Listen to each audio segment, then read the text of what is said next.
जोड़ से चालू करने की कोशिश हो रही है, क्या कहते हैं? सदन में काफी हंगामा भी हुआ है।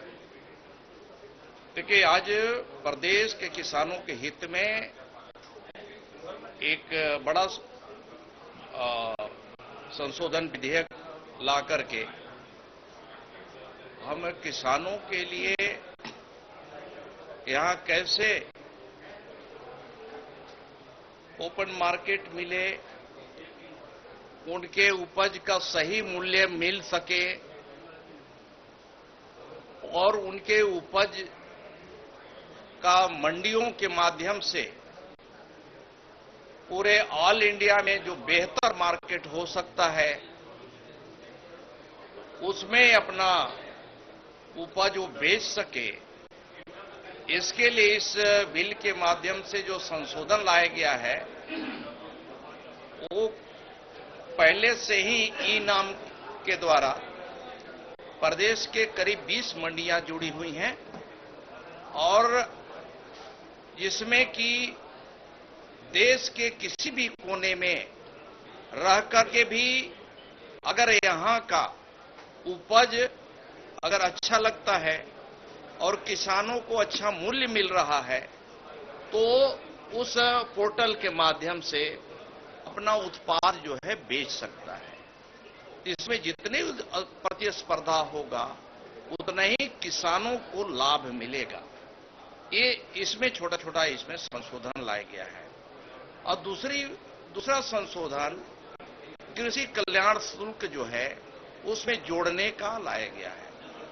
तो इस प्रकार का जो संशोधन लाया गया है एक किसानों के हित में है, प्रदेश के हित में है।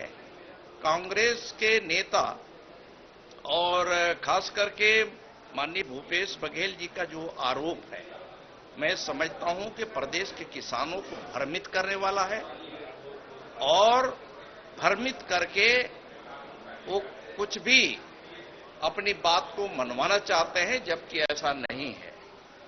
वो जिस धारा के तहत उल्लेख कर रहे हैं उस धारा के आगे ये दिया हुआ है कि कृषि उपज की व्याख्या जो किया गया है उस व्याख्या में सूची के बारे में बताया गया है कि छत्तीसगढ़ में जो उपलब्ध जो सूची है उस सूची को ही हमारे यहां कृषि उपज के तहत लिया जाए।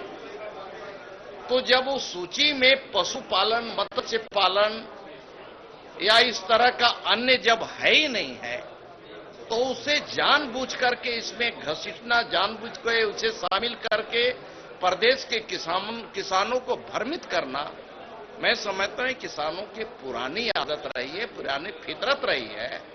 इससे इनको बाज आना चाहिए और प्रदेश के किसानों के हित में हमारी सरकार ने ये अभी पिछले 6 महीनों में ही जो करके दिखाया है, मैं समझता हूं भूतो न भविष्यति।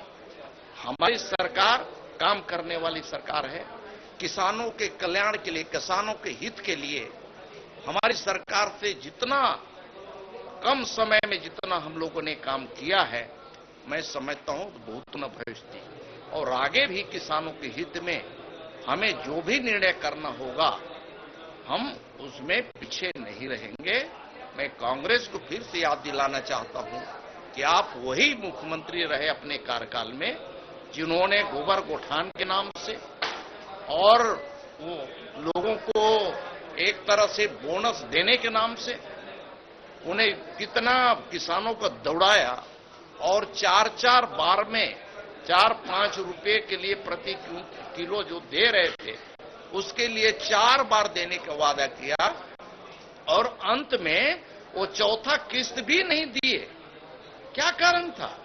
हमारी सरकार बनने के बाद हम लोगों ने एक मुश्त 3100 के हिसाब से किसानों को भुगतान किया है।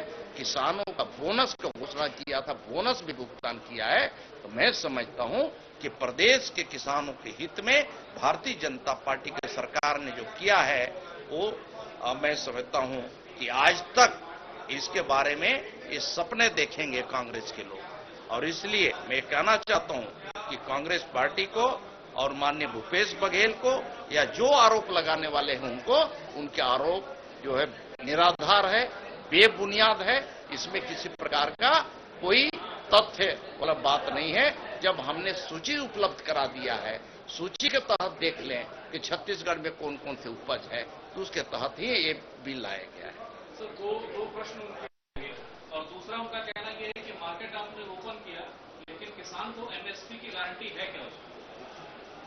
देखिए, मैं समझता हूं कि जब मैंने बताया कि इसमें पशुपालन इसमें शामिल ही नहीं है इस अनुसूची में, तो फिर ये विषय कहां से उद्भूत होता है?